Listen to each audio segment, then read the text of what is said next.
I welcome you all in the online session. Hope you all are fine and having good health. Today we start our session on power factor correction in three-phase system. In previous session we already discussed about the connection. Uh, I think as per the commitment we have to continue the session in Urdu. So Urdu के मुताबिक हमें conduct करना है due to some of the student issue. तो last हमने ये discuss किया था इससे पहले वाले सेशन में कि जो कनेक्शंस होते हैं हमारे पावर फैक्टर करेक्शन के लिए कैपेसिटर के, वो डेल्टा में होते हैं या फिर स्टार में होते हैं. अच्छा, can anybody tell me that my voice is clear and screen share with you guys और नॉट? मेरी स्क्रीन शेयर हो रही है, आवाज़ क्लियर आ रही है आप लोगों तक? कोई कंफर्म कर सकता है? Yes sir. ठीक है, यस सर, आ रही है सर. ओके जी, थैंक यू. तो कंटिन्यू करते हैं. मैं ये बता रहा था कि जो कैपेसिटेंस होती है वो 3 टाइम्स ग्रेटर होती है डेल्टा में as compared to the Y connection. तो multiple of 3 times the delta connected equal to the y connected of capacitance. Hence the capacitance required per phase in a star connection is equal to the 3 times the capacitance required per phase when the capacitors are connected in delta. तो delta Y connection के लिए आपको जो capacitance required होती है, तो जो आप कनेक्ट करेंगे वो 3 टाइम्स जो डेल्टा में कनेक्टेड कैपेसिटेंस है उसके मुताबिक आप यहाँ पे कनेक्ट करेंगे. समझ रहे हैं? मतलब ये कि वो कैपेसिटेंस जो आप वाई में कनेक्ट करेंगे, इस तरह के 3 कैपेसिटेंस की डेल्टा कनेक्टेड वैल्यू के बराबर वो एक के होगी. तो ये हमारे लिए एक अच्छा सोल्यूशन नहीं है, जबकि डेल्टा के अंदर वो कैपेसिटेंस स्टार से ज़्यादा ही होगी. दैट्स अ रीज़न कि हम जो पावर फैक्टर इम्प्रूवमेंट के लिए 3 फेज के कैपेसिटेंस लगाते हैं वो डेल्टा में कनेक्ट करते हैं बनस्बत स्टार के, क्योंकि स्टार में जो हमारी कैपेसिटेंस हमें रिक्वायर्ड होती है वो 3 टाइम्स ग्रेटर होती है डेल्टा के मुकाबले में. तो इस वजह से हम जो कैपेसिटेंस या कैपेसिटर कनेक्शन है वो स्टार की बजाय डेल्टा में प्रेफर करते हैं. Also, the capacitors of the star-connected bank have a working voltage equal to 1/√3 times. और इसी बिहाफ पे जो कैपेसिटेंस स्टार कनेक्टेड होती है वो √3 टाइम्स लेसर होती है times of the delta connected bank. For this reason, the capacitors are connected in delta in a 3-phase system for power factor improvement. और इसी वजह से 3 फेज में जो पावर फैक्टर इम्प्रूवमेंट के लिए कनेक्शन लगते हैं वो डेल्टा में प्रेफरेंस जाती है बनस्बत स्टार की. तो ये वाइस वर्सा रिलेशन है जो कि मैंने आपको बताया, स्टार कनेक्शन ऑफ कैपेसिटर और डेल्टा कनेक्शन ऑफ कैपेसिटर. अच्छा, इससे पहले के सेशन में हमने ये डिस्कस कर लिया था. मैं एक ओवरव्यू दे देता हूँ आपको. ये स्टार कनेक्शन कैपेसिटेंस है जो कि अच्छा सोल्यूशन नहीं है, ठीक है. जबकि डेल्टा कनेक्शन जो कैपेसिटर है, ये देखें कैपेसिटर डेल्टा में लगे हुए हैं, तो ज़्यादातर प्रेफरेंस जो कैपेसिटर पावर फैक्टर इम्प्रूवमेंट की होती है वो ये वाला कनेक्शन हम करते हैं उसके लिए, delta connection, not star connection. So moving towards the next aspect of synchronous condenser. This is another way that to improve power factor. Synchronous condenser is one of the best solution to improve the power factor by connection of synchronous condenser, and synchronous condenser is like a synchronous motor. अच्छा जी, a synchronous motor takes a leading current when over excited. Synchronous current हमें provide जब वो चल रही होती है, ये synchronous connection. इससे कनेक्शन पहले बात कर लेते हैं. देखें, यूटिलिटी से हमें 3 फेजेस आते हैं जो कि हमारे 3 फेज लोड को यूटिलाइज करेंगे, रन करेंगे. अब इन्हीं तीन फेजेस के पैरेलल में 3 फेज सिंक्रोनस मोटर लगा दी जाती है, ठीक है, रेड येलो ब्लू की respectively, red yellow blue of the utility wire. और जो इंडक्टिव लोड अगर हमारा 3 फेज का चल रहा होता है लैगिंग पावर फैक्टर की वजह से, तो 3 फेज की जो सिंक्रोनस मोटर है वो लीडिंग करंट प्रोवाइड करती है। लैगिंग करंट लीडिंग करंट से कंपनसेट होकर पावर फैक्टर को इम्प्रूव कर देती है, और इस तरीके से पावर फैक्टर मेरा इम्प्रूव हो जाता है। Behaves as a capacitor and over excited, और ये काम करती है कैपेसिटर के तरह से ही, जो कि पावर फैक्टर को इम्प्रूव करती है। An over excited synchronous motor running on no load is known as synchronous condenser. और जो ये रन करती है नो लोड के ऊपर, ठीक है, ये बस खाली चलती है, पावर फैक्टर को इम्प्रूव कर देती है। लेकिन ये एक सस्ता सोल्यूशन नहीं है, याद रखें, ये एक इंडस्ट्रियल सोल्यूशन है जहाँ आपकी मिलें चल रही हों और वहाँ पे एक ड्रास्टिकल लेवल के ऊपर आपका इंडक्टिव लोड चल रहा हो और एक पुअर लेवल का पावर फैक्टर आपका चल रहा हो, तो उस वक्त अगर आप अफोर्ड कर सकते हैं सोल्यूशन, एक 3 फेज सिंक्रोनस मोटर सिर्फ एक ही लगाई जाती है, कोई पैनल नहीं, कोई कैपेसिटर नहीं, कोई कॉन्टेक्टर नहीं, कोई सर्किट ब्रेकर नहीं, कोई फालतू की तारे वारे नहीं, सिर्फ एक 3 फेज की सिंक्रोनस मोटर आप लेके आते हैं with the respective of its rating horse power के हिसाब से या किलोवाट के हिसाब से, और वो आप डायरेक्टली पैरेलल में कनेक्ट कर देते हैं लाके, दैट्स इट। और पावर फैक्टर इंप्रूव कर देती है नो लोड पे चल के। बिल्कुल सिंपल सोल्यूशन, लेकिन ये बहुत महंगी मोटर होती है, याद रखें। तो इस वजह से हम इसे प्रेफर नहीं करते हैं as a convenient cost effective solution. यहाँ तक कोई डिफिकल्टी, कोई सवाल किसी के जहन में हो तो पूछ लीजिए, मैं रिपीट कर दूंगा, आपकी क्वेरी रिजॉल्व कर दूंगा, नहीं तो हम आगे चलते हैं। ओके, तो सिंक्रोनस मोटर को एज अ सिंक्रोनस कंडेंसर भी कहते हैं, और ये नो लोड पे चलती है। When such machine is connected in parallel, जब ये पैरेलल में कनेक्ट होती है विद द सप्लाई के साथ, it takes a leading current, तो इसमें से लीडिंग करंट निकलता है और वो इंडक्टिव लोड के लैगिंग करंट को कंपनसेट करता है और पावर फैक्टर इंप्रूव हो जाता है, ठीक है।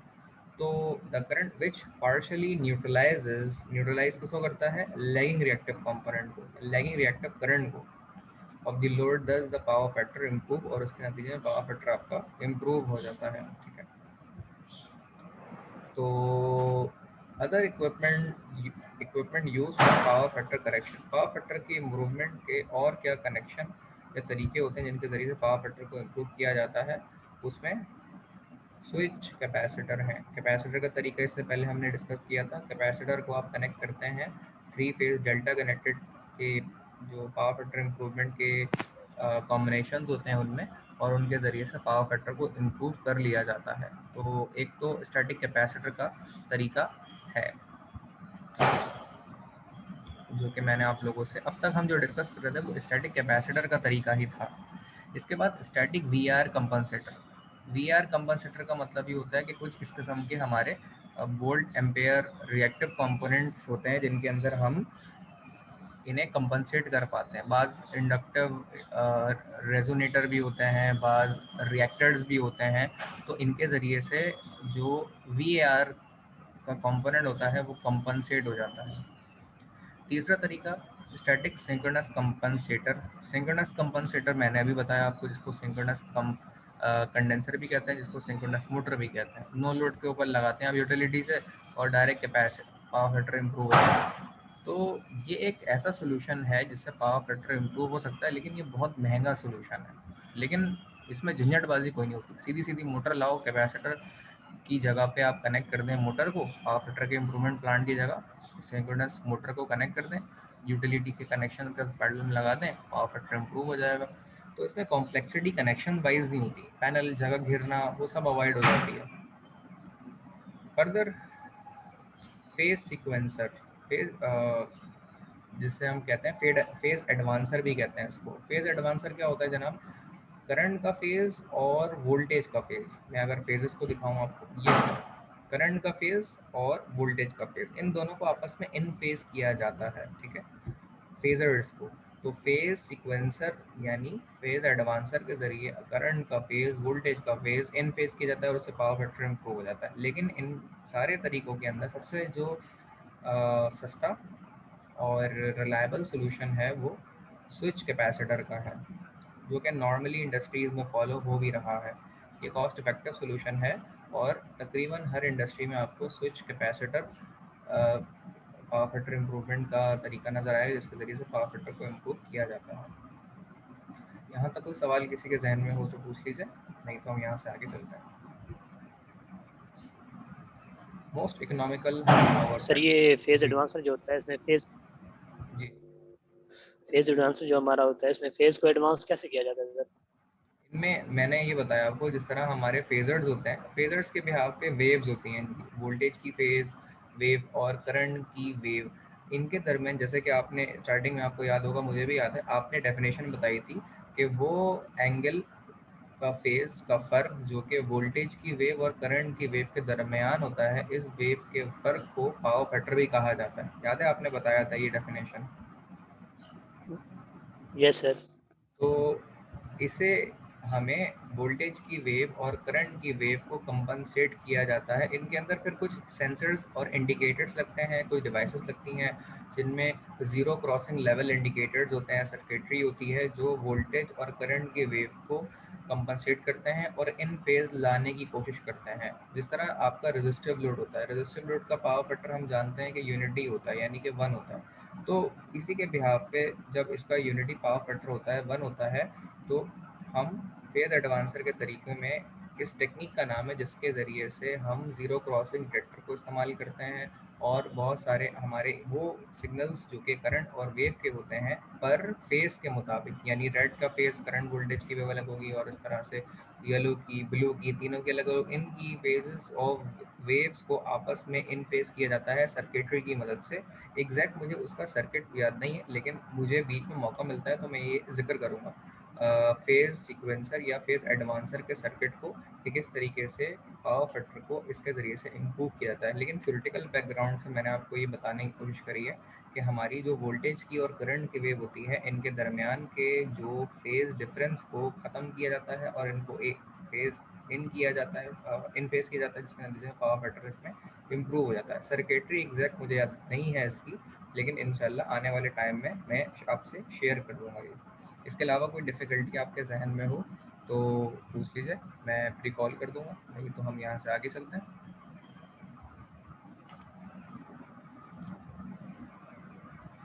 और कोई डिफ़िकल्टी किसी के जहन में हो तो पूछ लीजिए, नहीं तो हम यहाँ से आगे चलते हैं। Okay. Most economical power factor, सबसे इकोनॉमिकल एस्पेक्ट के पॉइंट ऑफ व्यू से हम बात करें तो वो पावर फैक्टर वो क्या है तरीका?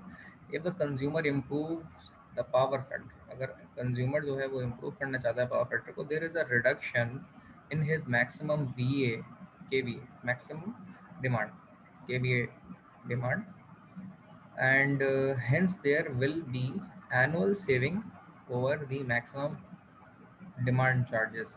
अच्छा, ये भी एक इकोनॉमिकल एस्पेक्ट के पॉइंट ऑफ व्यू से, कोई मिसाल के तौर पे एक फैक्ट्री वाला ये कहे कि जी मैं पावर फैक्टर इम्प्रूव करता ही नहीं हूँ, यूटिलिटी भी पेनल्टी नहीं लगाती, लेकिन इसके बावजूद भी पावर फैक्टर इम्प्रूव करना क्यों ज़रूरी है? इकोनॉमिकल एस्पेक्ट से पावर फैक्टर इम्प्रूव करना इसलिए ज़रूरी है क्योंकि इससे बिल में बड़ा फ़र्क पड़ता है। आपके जो excess amount of unit consume हो रहे होते हैं due to reactive power losses, वो ख़त्म हो जाते हैं, और आपके जब excess amount of current KVAR के अंदर यूटिलाइज नहीं होगा तो आपका करंट की सेविंग होगी, यूनिट जो यूटिलाइज हो रहे हैं उनमें सेविंग होगी, और उसके नतीजे में आपकी जो इलेक्ट्रिसिटी बिल में है बचत भी होगी। तो इसलिए ये मोस्ट इकोनॉमिकल पावर फैक्टर का एस्पेक्ट है। However when power factor is improve, मतलब जब पावर फैक्टर इम्प्रूव हो जाता है, it involve the capital investment, तो इसमें कैपिटल इन्वेस्टमेंट आपकी लगती है on the power factor correction equipment. Therefore, the net annual saving will be equal to the annual saving in the maximum demand charges minus annual expenditure incurred on power factor correction equipment. The value to which the power factor should be improved so as to have maximum net annual saving is known as the most economical power factor. तो इसके नतीजे में ये बचत इससे हो जाती है। अच्छा, फिर इसके अगर इन डेप्थ फाइनेंशियल एस्पेक्ट में हम जाते हैं तो मोस्ट इकोनॉमिकल पावर फैक्टर जो आपका cos फाई 2 है। cos फाई 1 जो होता है वो आपका वो पावर फैक्टर जिसके ऊपर आपकी इंडस्ट्री चल रही थी पुअर पावर फैक्टर पे, तो उसके बिहाफ पे आपके जो एक्सपेंडिचर हैं वो ज़्यादा यूटिलाइज हो रहे होंगे, ज़्यादा आपका फाइनेंस उसके अंदर यूटिलाइज हो रहा होगा। लेकिन जो economical aspect of power factor है उसके अंदर पावर फैक्टर को इम्प्रूव किया जाता है और वो करेक्टेड पावर फैक्टर को cos फाई 2 कहा जाता है। और इसका फॉर्मूला है square root of 1 minus Y divided by X of the whole square, where X is maximum demand charges per year and Y expenditure on phase advancing equipment per year। तो इन दोनों के ratio के behalf पे जब हम इसको यहाँ पे रिप्रेजेंट करते हैं तो आपको most economical power factor cos phi 2 के मुताबिक एक इकोनॉमिकल और कॉस्ट इफेक्टिव और फाइनेंशियल एस्पेक्ट से एक अच्छा सोल्यूशन हासिल होता है, जो कि करेक्टिव मेजर के नतीजे में cos फाई 2 में आपको हासिल होता है। इस वजह से हम पावर फैक्टर की इम्प्रूवमेंट की तरफ ज़्यादा ध्यान देते हैं as per the commercial and industrial direct. Okay, यहाँ से ये एक छोटा सा न्यूमेरिकल है, इस पर हम बात करते हैं। A factory which has maximum demand of 175 kilowatt at a power factor of 0.75 lagging मतलब पुअर पावर फैक्टर है, इज चार्ज एट ₹72 पर केवीए पर एनम। ठीक है, तो सालाना बुनियादों पर ये 72 रुपये सालाना केवीए की पावर अपेरेंट पावर के हिसाब से आपसे चार्ज किया जा रहा है, जबकि आपका पावर फैक्टर 0.75 लैगिंग में है। ठीक है, जबकि आपकी जो मैक्सिमम डिमांड चल रही थी सिस्टम की वो 175 किलोवाट है। If the expenditure of the phase advancing equipment से अगर जो एक्सपेंडिचर आपका इसमें लगेगा वो 12 पर केवीआर पर एनम है।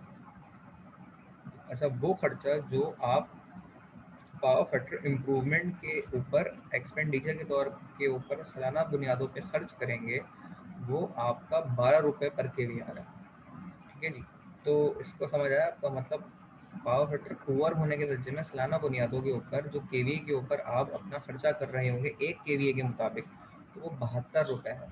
लेकिन वो सिस्टम जो आप इंस्टॉल करेंगे पावर फैक्टर को इम्प्रूवमेंट के लिए, तो उसकी सालाना बुनियादों पे उसकी मेंटेनेंस के ऊपर जो एक्सपेंडिचर इस्तेमाल होगा वो 12 रुपये पर केवीआर के मुताबिक है। तो ये एक अच्छा सोल्यूशन है।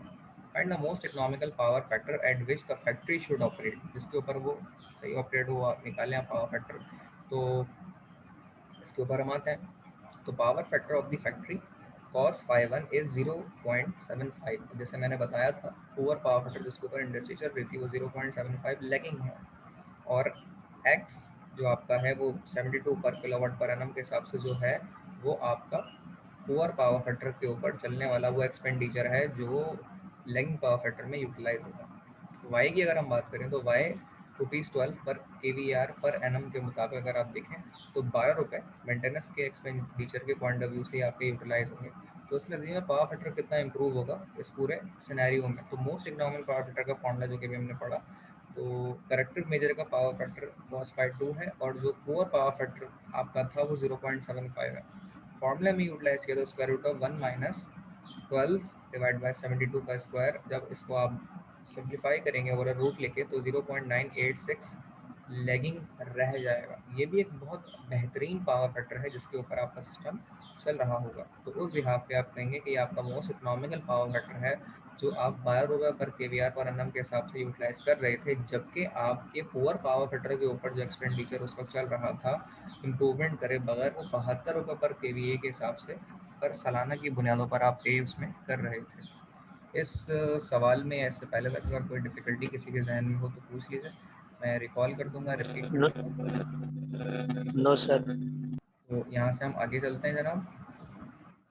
एक और क्वेश्चन है इसके ऊपर, इसको हम अवॉइड कर देते हैं, ये अपने तौर पे आप असाइनमेंट 2 में इंक्लूड कर लीजिएगा। असाइनमेंट 1 मैंने आप लोगों को दे दिया है।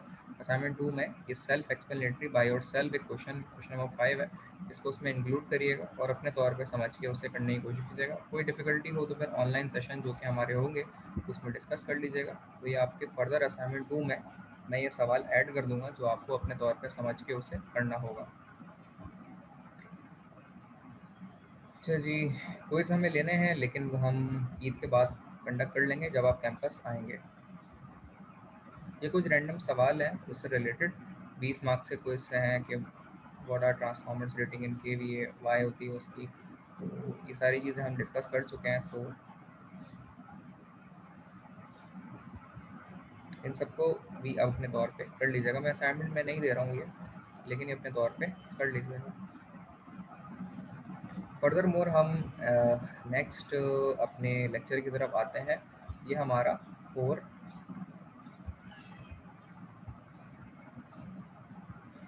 का लेक्चर था। फर्दर मोर अब यहाँ से हम आगे चलेंगे और 5A को कंटिन्यू करेंगे, जो कि ओवरहेड डिस्ट्रीब्यूशन सिस्टम के हवाले से है।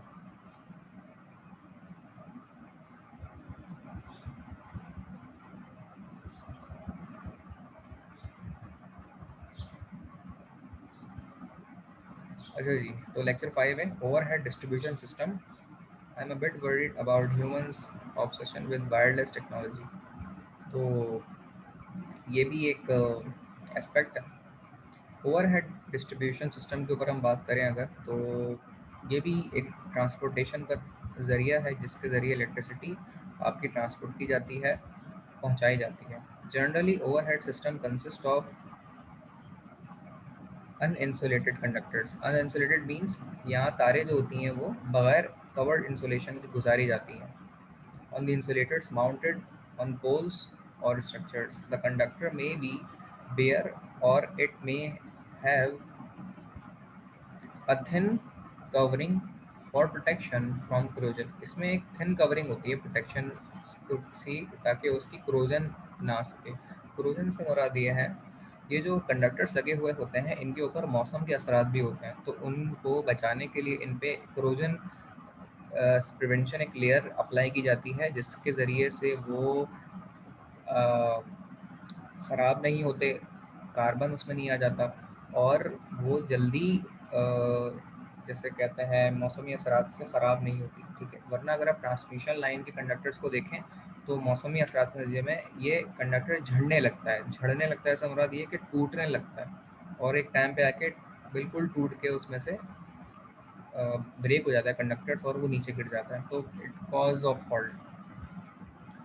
सो इसीलिए इनके ऊपर एक थिन लेयर चढ़ाई जाती है। द कंडक्टर में be where it have thin covering protection from the corrosion. Corrosion जंग को नहीं कहते, हर वो असर जिसके नतीजे में कंडक्टर आपका ख़राब होने लगे वो कोरोजन है। उसमें जंग भी होती है, कार्बोनाइज भी होती है, और वेदर एस्पेक्ट के नतीजे में जो है ठंडा गर्म मौसम इसके ऊपर आ रहा होता है तो ये चटक जाता है कंडक्टर, और आपस में जैसे मैंने बताया कि ये जो कंडक्टर है वो झड़ने भी लग जाता है, टूटने लग जाता है, केबल इसके स्ट्रेच हो जाती हैं, तो आपस में ये कंडक्टर जो हैं वो ख़राब होने लगते हैं मौसमी असरात के नतीजे में। इसलिए इनके ऊपर एक थिन कवरिंग प्रोटेक्शन एक लेयर अप्लाई की जाती है ताकि इसके ऊपर मौसमी असरात ना हो।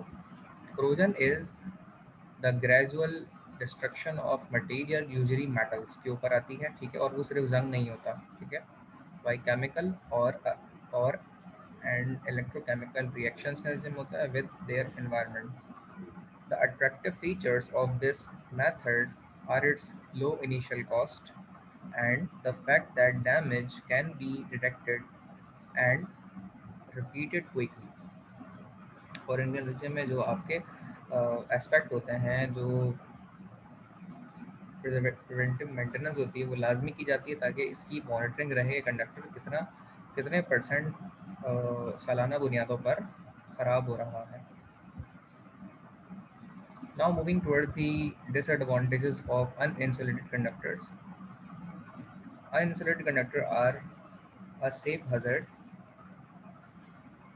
hazard and are also highly susceptible to mechanical damage and electrical outages resulting from short circuit caused by birds or animals.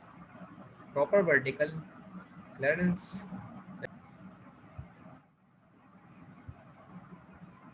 Okay, sorry for the interruption. So again we continue the session. The proper vertical clearances over the roadway, walkways and structures are critical. Exposure open wire circuit are also more susceptible to the effects of lighting than other circuits. However, these effects may be minimized by the use of overhead ground wires and lightning arresters.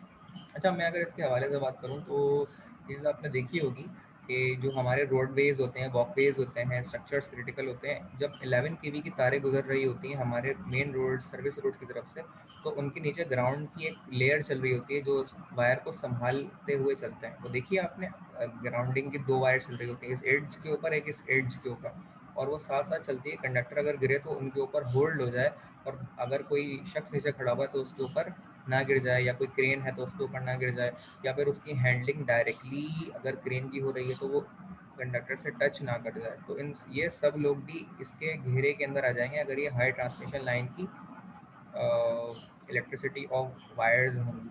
तो जैसे हमारी अर्थ potential होता है वो इसमें involve होगा, जो कि ये सारे एक शॉक और फॉल्ट के अंदर इन्वॉल्व हो सकते हैं। तो ये भी एक साइंस है पूरी, जो वक्त आने पे हम इसमें भी डिस्कशन करेंगे। तो अर्थ पोटेंशियल भी एक बड़ी इम्पॉर्टेंट एस्पेक्ट है इन सारी चीज़ों में। फर्दर मोर,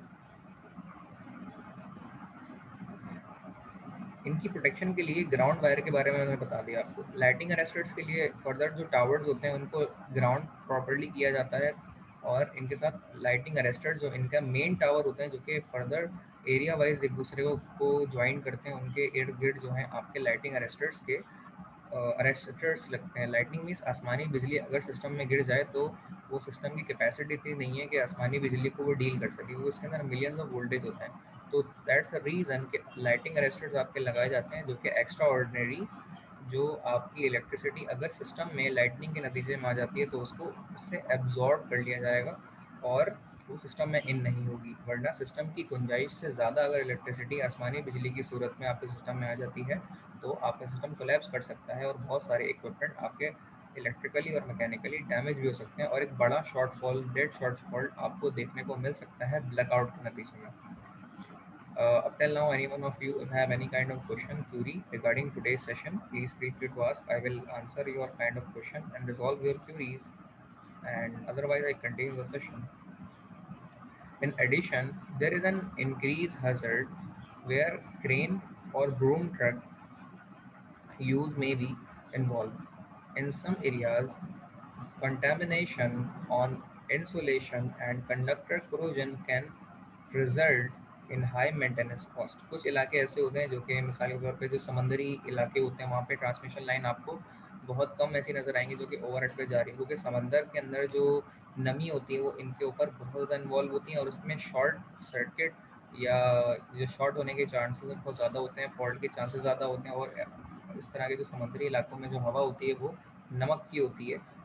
आपने वहाँ के घर देखे होंगे किस तरह से ख़राब हो रहे होते हैं। इसी के बिहाफ पे जो हमारे जो घर तो ख़राब हो ही रहे होते हैं, लेकिन कंडक्टर अगर ओवरहेड हैं, वहाँ के अगर यार्ड पोल्स देखें उनके ऊपर भी वो जल्दी जंग आलूद हो रहे होते हैं due to the sea wave. तो इन सब के ये चीज़ें हैं जो कि हमें मद्देनजर रखने की ज़रूरत है। इसीलिए जो सी एरियाज़ होते हैं वहाँ पर ट्रांसमिशन लाइन की जो ट्रांसपोर्टेशन होती है वो बाकायदा पोल के ज़रिए नहीं होती, बल्कि कोशिश की जाती है कि वो अंडरग्राउंड रखी जाए, और यही उसका बेसिक रीज़न है। लेकिन इसके बावजूद भी हमारे जो सीबीयू के इलाके हैं वहाँ देखें आप, तो वहाँ पे जो टावर लगे हुए हैं वो जल्दी जंग आलूद हो रहे हैं। इवन वो स्टील के टावर हैं, लेकिन उसके बावजूद भी वो कुछ ना कुछ करोजन उनके ऊपर आ रही है, वो गल रहे हैं, उनकी लाइफ ख़त्म होती जा रही है ड्यू टू करोजन और the kind of waves of sea. Overhead distribution wires clearance.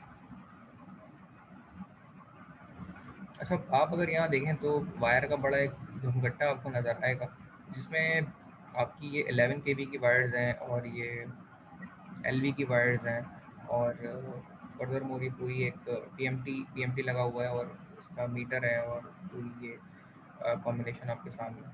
तो डिस्क्रिप्शन ऑफ क्लियरेंस, तो 400 वोल्ट के ऊपर और 11 केवी के मुताबिक। तो line conductors to road surface के दरमियान जो फासला होता है वो 5.8 मीटर होना चाहिए 400 वोल्ट में, जबकि 11 के में 6.1 मीटर होना चाहिए। Line conductor to road surface of higher load roads are 6.9 meter and 6.9 meter as well for 11 kV. Bare lab metal work and transformer terminal, jumper, connections etcetera, इनके में जो डिस्टेंस होना चाहिए वो 4.6 meter, 4.6 meter as well in 400 and 11 kV respectively. Line conductor to lengthen on same pole वो 1 metre होना चाहिए। बाकी 11 kV में तो वो फिर सेम पोल नहीं होता है, क्योंकि वो एक ही में ही चल रही होती है दूसरे को कनेक्ट करने के लिए।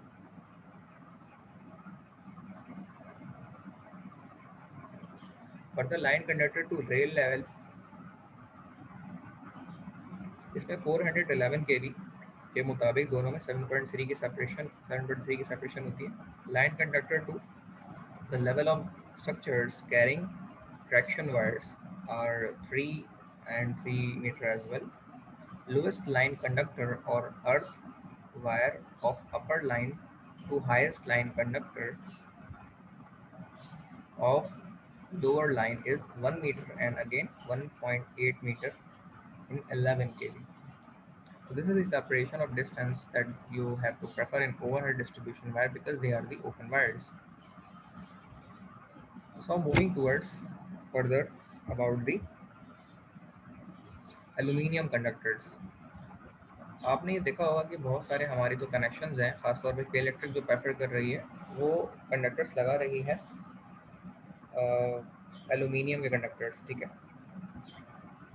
तो एल्यूमिनियम के जो ये कंडक्टर होते हैं, इनके फर्दर मोर अगर आप देखें तो इनकी इतनी ज़्यादा टेक्सटाइल स्ट्रेंथ और जो मैकेनिकल स्टिफनेस और इनकी रिलायबिलिटी कॉपर के मुकाबले में तो कमी है, लेकिन उसके बावजूद भी कॉपर के मुकाबले में एल्यूमिनियम इस्तेमाल किया जा रहा है। दूसरा, करंट कैरिंग कैपेसिटी जो होती है वो एल्यूमिनियम के मुकाबले में कॉपर में ज़्यादा होती है और एल्यूमिनियम में कॉपर के मुकाबले में कम होती है।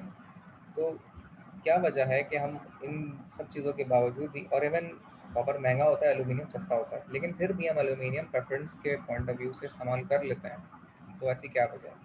एल्यूमिनियम है 61% of the conductivity of copper. Aluminium में कंडक्टिविटी 61% ऑफ दी कॉपर है, but has only 30% of weight of copper, लेकिन उसका 30% कॉपर होता है। कॉपर ज़रा भारी होता है एल्यूमिनियम के मुकाबले में, 30% लाइट वेट होता है।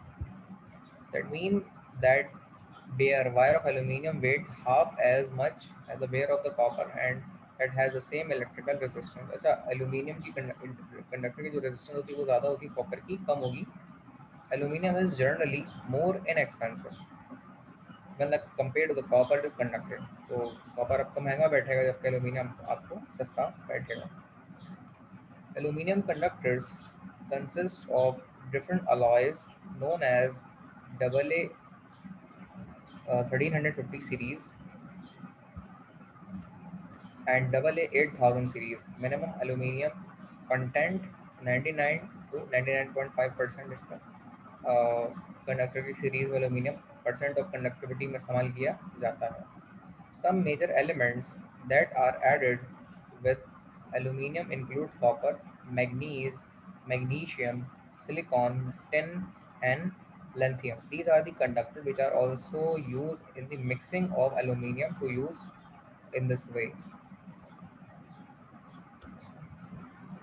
So further, as compare the comparative analysis between the copper and aluminium, what will the conductor is most preferable to use here? So if we talk about the conductivity, aluminium has lesser conductivity as copper has the higher conductivity. Conductivity to weight ratio. Weight of aluminium is lighter, but the weight of copper is higher. Pulling tension, which is aluminium is higher and copper is lower. Cost is aluminium have lower cost as copper have higher cost. Corrosion resistance. So corrosion resistance in aluminium is too much low, but on in copper is too much high. So these are the comparative analysis that why you need to use copper and why you not need to use aluminium.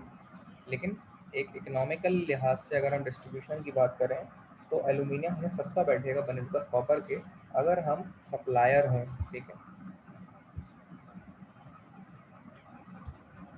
Overhead distribution system की अगर हम बात करें तो इसमें आप देखें आपको कुछ चीज़ें नज़र आएंगी जिनको हम डिस्कस करते हैं। तो टावर आपके सामने होता है जिसके अंदर ये delta connected 3 connection of wires गुजर रहे होते हैं जो कि रेड, येलो और ब्लू कहलाते हैं। ये आपके हॉटलाइन कंडक्टर्स कहलाते हैं और मीडियम टेंशन डिस्ट्रीब्यूशन लाइन कहलाती है। मीडियम टेंशन इसमें 11 के भी गुजर रहे होते हैं, 66 के भी गुजर रहे होते हैं। इट डिपेंड्स कि आप कहाँ पे यूटिलाइज कर रहे हैं। लेकिन हाँ, एक बात याद रखें कि 66 के के अंदर आपकी जो लाइन है वो ये सब सेकेंडरी डिस्ट्रीब्यूशन इस्तेमाल नहीं होगी, तो ये 11 के की लाइन ऑफ पोल ही हो सकती है। फर्दर इसमें इंसुलेटर इस्तेमाल होते हैं, ब्रेस इस्तेमाल होते हैं, फ्यूजेस, क्रॉस आर्म जो ये लगे हुए हैं, क्रॉस आर्म्स, लाइटनिंग अरेस्टर्स, ये आपका लाइटनिंग अरेस्टर लगा हुआ है। आसमानी बिजली अगर सिस्टम यानी कि 11 के पे गिरती है तो यहाँ पे एब्जॉर्ब होती हुई ग्राउंड हो जाएगी, तो इस मकसद के लिए लाइटनिंग के प्रिवेंशन के लिए लाइटनिंग अरेस्टर्स पोल के ऊपर लगाए जाते हैं। फर्दर फ्यूजेस आ गए, फ्यूज़ कट आउट हो गए, फ्यूज़ होल्डर हो गया। फिर आपका ये आता है डिस्ट्रीब्यूशन ट्रांसफार्मर जो कि 11 केवी से वायर लेके आप यहाँ पे इंसर्ट करते हैं और यहाँ से स्टेप डाउन करके आप यहाँ पर फर्दर डिस्ट्रीब्यूट करते हैं। तो ये आपके टर्मिनल्स होते हैं जिन्हें बुशेस कहा जाता है, एल टी बुश और H we Bush. L T Bush आपके होते हैं सेकेंडरी के लिए और एच टी बुश आपके प्राइमरी के लिए होते हैं। 11 के भी आपका एच टी बुश में लगेगा, जबकि 400 का सर्किट जो उससे निकलता है ये वाला, ये आपका एल टी बुशेस से निकलेगा। ये आपका फर्दर डिस्ट्रीब्यूशन ट्रांसफार्मर हो गया, टर्मिनल्स हो गए। ये इंसुलेटर होगा जो कि वायर को, कंडक्टर्स को पोल से सेपरेट और इंसुलेट रखता है। उस मकसद के लिए इंसुलेटर लगाए जाते हैं। सप्लाई पॉइंट अगर आप देखें तो ये कनेक्शंस होते हैं, जिस तरह हमारे कनेक्शंस दिए जाते हैं। आप अगर गौर करें, आपने देखे कनेक्टर्स जो होते हैं उसके ज़रिए से सप्लाई घर को जाती है, ये वो कनेक्टर्स हैं। लो टेंशन डिस्ट्रीब्यूशन लाइंस आपकी ये वाली हो गई, लो टेंशन डिस्ट्रीब्यूशन लाइन जो कि 400 वोल्ट की होंगी। Supply points insulated. ब्रेस की अगर हम बात करें तो अब यहाँ पे इनकी डिस्क्रिप्शन बताई गई है, तो ये जस्ट सेल्फ एक्सप्लेनेटरी है जो कि पढ़ने से ही आइडिया हो जाएगा। लेकिन असल चीज़ ये होती है कि अगर हम इन तमाम तर टर्म्स को जो कि हमारे सामने हैं उसको यहाँ लगा हुआ देख लें, तो वो मैंने सारी तकरीबन आपके लिए बता दी हैं। तो डिस्क्रिप्शन और ये पढ़ने वाली चीज़ें तो छोटे सेकेंडरी लेवल की क्लासेस में पढ़ाया जाता है कि हर आदमी जो है से पढ़े। कुछ चीज़ें सेल्फ एक्सप्लेनेटरी भी हैं जो कि आप अपने तौर पे इसे देख कर इसके बारे में अगर एग्ज़ाम में आपसे पूछा जाता है तो उसके बारे में आप लिख सकते हैं। तो ये कोई बहुत ज़्यादा डिफ़िकल्ट बात नहीं है कि अगर इसकी हर टर्म को पढ़ा ना जाए तो आप अपने तौर पे पढ़ के इसे समझ सकते हैं। बाकी जो डायग्राम में यूटिलाइजेशन है इस पूरी नॉलेज की, टर्म्स की, वो हमें बेहतर यहाँ पे नज़र आ रही है। तो फर्दर यहाँ पर वही चीज़ बताई गई है कि low tension high tension supply points क्या होती हैं, एल टी लाइन्स वो कौन सी होती हैं, वो मैंने आपको वर्बली सारी बता दी हैं। इंसुलेटर कौन सी होती हैं। यहाँ पर कोई सवाल किसी के जहन में हो तो पूछ लीजिए। No sir. ओके, ये सेशन यहाँ पे एंड हो रहा है। तो ये बताने का मकसद ये कि सारी चीज़ें डिस्क्रिप्शन में ऐसी लिखी हुई हैं। लाइटिंग अरेस्टर के बारे में मैंने बता दिया था कि आसमानी बिजली अगर गिर जाती है सिस्टम में तो उसको एब्जॉर्ब करने के लिए और ग्राउंड करने के लिए आपके लाइटिंग अरेस्टर्स वहाँ पे इंस्टॉल किए जाते हैं, लगाए जाते हैं, जो कि ये लाइटिंग अरेस्टर्स हैं। लाइटिंग अरेस्टर्स जो हैं वो आपके एच टी में अमूमन लगते हैं हाई टेंशन के लिए। एलवी के अंदर जो है वो सर्ज अरेस्टर्स लगता है, ठीक है। तो एक मेन डिफरेंस होता है लाइटिंग अरेस्टर्स और सर्ज अरेस्टर में। लाइटिंग अरेस्टर्स आसमानी बिजली की प्रोटेक्शन सिस्टम से करने के लिए लगाए जाते हैं 11 केवी के सर्किट में, और जो सर्ज अरेस्टर होते हैं वो आपके एलवी के सर्किट में रखते हैं, एलवी में लगते हैं। अगर आपका सर्ज सिस्टम के अंदर कहीं आ गया तो उसको डायरेक्टली ग्राउंड कर दिया जाता है सर्ज अरेस्टर के जरिए। So there is a difference between lighting arrester and surge arrester. तो हमारे सामने ही है लाइटिंग अरेस्टर लगा हुआ। तो सर्ज अरेस्टर इन कनेक्शंस में लगता है, वो भी हम पर्टिकुलरली जब किसी फैक्ट्री को, इंडस्ट्री को या किसी 3 पैसे घर को हम सप्लाई दे रहे होते हैं या एक सिंगल पैसे के सप्लाई दे रहे होते हैं, तो उसकी प्रिवेंशन प्रोटेक्शन के लिए हम सर्ज अरेस्टर्स वहाँ पे लगाते हैं। और लाइटिंग अरेस्टर 11 केवी की सर्किट की प्रोटेक्शन और प्रिवेंशन फ्रॉम द लाइटिंग के लिए लाइटिंग अरेस्टर्स लगाते हैं। फर्दर ये ऐसे ही चल रहा है। मज़ीद हॉटलाइन कंडक्टर्स क्या होते हैं, इंसुलेटर्स क्या होते हैं, तो ये भी मैंने आपको बता दिया है। एस्पेक्ट्स का। अच्छा, यहाँ से हम शुरू करेंगे अपने सेशन को इंशाल्लाह कल। तो कल का सेशन इंशाल्लाह 11 बजे मैं कंडक्ट करूँगा, तो आप सब लोग ज्वाइन करिएगा। आज के सेशन को यहाँ पे हम एंड करते हैं और फर्दर नेक्स्ट सेशन में आप सबसे मुलाकात होगी। अल्लाह हाफ़िज़। अल्लाह हाफ़िज़ सर।